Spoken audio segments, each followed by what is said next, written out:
One thing that keeps me puzzled, despite having studied finance and economics at the world's best universities, the following question remains unanswered. Why is it that 5,000 units of our currency is worth 1 unit of your currency, where we are the ones with the actual gold reserves? It's quite evident that the aid is in fact not coming from the West to Africa, but from Africa to the Western world.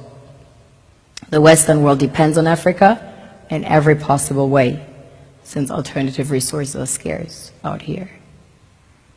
So how does the West ensure that the free aid keeps coming? By systematically destabilizing the wealthiest African nations and their systems, and all that backed by huge PR campaigns, leaving the entire world under the impression that Africa is poor and dying and merely surviving on the mercy of the West. Well done, Oxfam, UNICEF, Red Cross, Life Aid, and all the other organizations that continuously run multi-million-dollar advertisement campaigns depicting charity porn to sustain that image of Africa globally. Ad campaigns paid for by innocent people under the impression to help with their donations. While one hand gives under the flashing lights of cameras, the other takes in the shadows. We all know the dollar is worthless, while the euro is merely charged with German intellect and technology, and maybe some Italian pasta. How can one expect donations from nations that have so little? It's super sweet of you to come with your colored paper in exchange for our gold and diamonds. But instead, you should come empty-handed, filled with integrity and honor.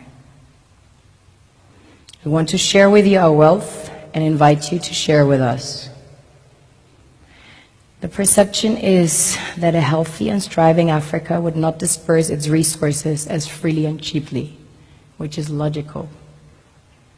Of course, it would instead sell its resources at world market prices, which in turn would destabilize and weaken Western economies, established on the post-colonial free meal system. Last year, the IMF reports that 6 out of 10 of the world's fastest growing economies are in Africa, measured by their GDP growth. The French Treasury, for example, is receiving about $500 billion year in, year out, in foreign exchange reserves from African countries based on colonial debt they forced them to pay. Former French President Jacques Chirac stated in an interview recently that we have to be honest and acknowledge that a big part of the money in our banks comes precisely from the exploitation of the African continent. In 2008, he stated that without Africa, France will slide down in the rank of a third world power.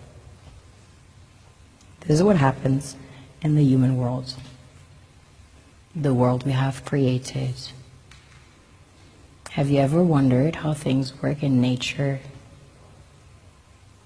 One would assume that in evolution the fittest survives.